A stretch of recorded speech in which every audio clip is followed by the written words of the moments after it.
to je normální si tam přidávat 13letý holky do přátel, který neznáš, vole, a psát jim potom. Ty si, jenom ti řeknu pár věcí, jo. My nikomu nepíšeme jako první, ty si nám psal jako první a nikoho netaháme ven jako první. A všem říkáme objektivně, že nám je 13. Opakovaně dokonce. To znamená, ty si věděl, že je 13. Věděl jsi to? No, napsala mi to. Takže si to věděl. Počkej, kdy ti to napsala? Napsala ti to po 2 dnech, nebo hned, nebo jak?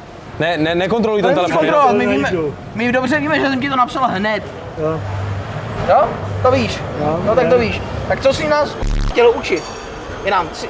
Psal jsi s 13letou holkou a psal si, že jí všechno postupně naučíš. Začneš od pusy, pak třeba o uška a pak třeba na tvé krásné prsa. Tak co jsi chtěl učit?